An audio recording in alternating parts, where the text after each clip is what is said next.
Hello students, my self Harsh from Preksha institute और हम कर रहे हैं principle of genetic, principle of inheritance and variation. और हमने अपने प्रीवियस वीडियो में किया था incomplete dominance. Today's topic is polygenic inheritance.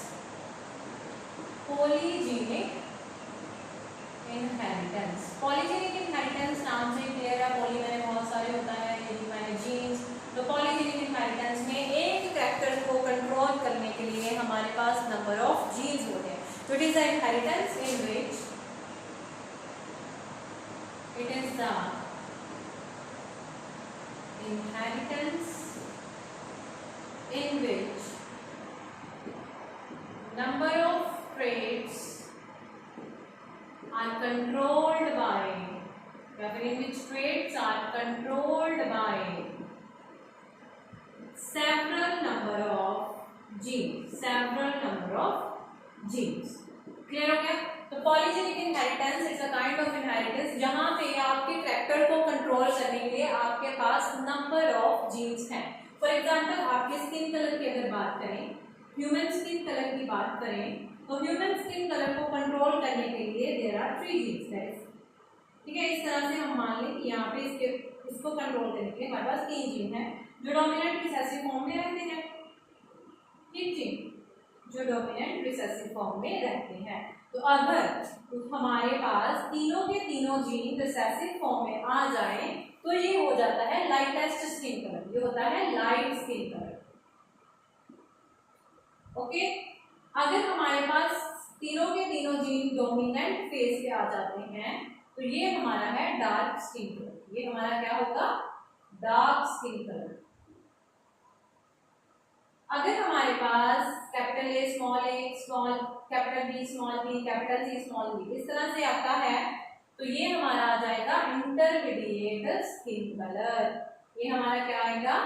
Intermediate skin colour. Clear हो गया? तो दिस इज पॉलीजेनिक इनहेरिटेंस जहां पे हमारे पास क्या है, हमारे पास एक कैरेक्टर को कंट्रोल करने के लिए दो या दो से ज्यादा जीन है। मतलब उस कैरेक्टर को कंट्रोल करने के लिए हमारे पास several number of genes present हैं, जैसे कि ह्यूमन स्किन कलर।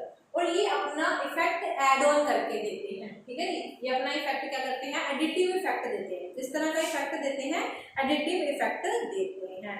क्लियर हो गया? तो this was your polygenic inheritance. Next is pleiotropy. Next is pleiotropy.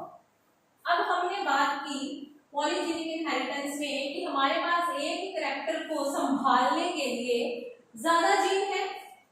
ठीक है, ये नहीं कहा मैंने उसमें पॉलीजेनिक इनहेरिटेंस में कि पॉलीजेनिक इनहेरिटेंस में एक कैरेक्टर को कंट्रोल करने के लिए नंबर ऑफ जीन्स काम करते हैं।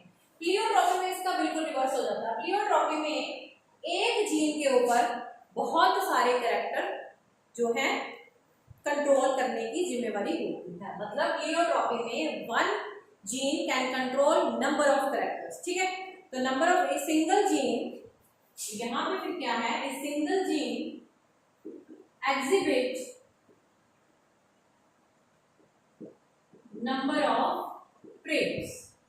ठीक है जी, तो प्लियोट्रॉपी में एक सिंगल जीन जो है वो नंबर ऑफ ट्रेट्स फिनोटाइपिकली कंट्रोल करता है।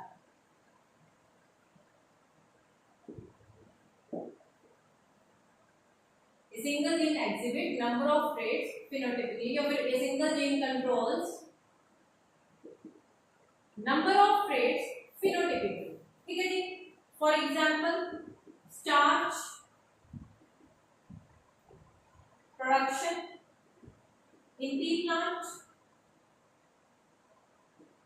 इसके अलावा इसी पी प्लांट पे जो स्टार्च प्रोड्यूस कर रहा है जीन, वो कंट्रोल कर रहा है उसके साथ ग्रेन के साइज को, साइज ऑफ ग्रेन।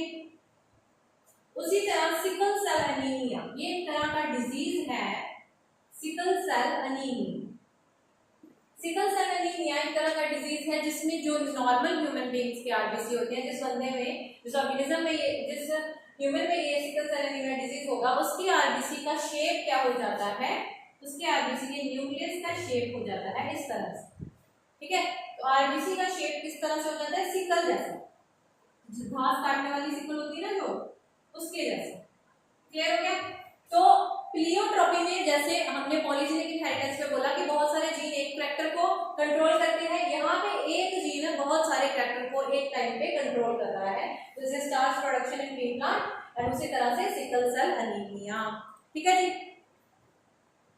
और मैकेनिज्म जो है प्लियो, और इन जीन्स को, वो जो जीन्स है उनको हम बोलते हैं प्लियोट्रॉपिक जीन। तो आपको अगर पूछा जाए व्हाट आर प्लियोट्रॉपिक जीन, तो ये वो जीन होते हैं जो एक से ज्यादा कैरेक्टर्स को कैरी करते हैं, जो एक से ज्यादा कैरेक्टर्स को कैरी करते हैं।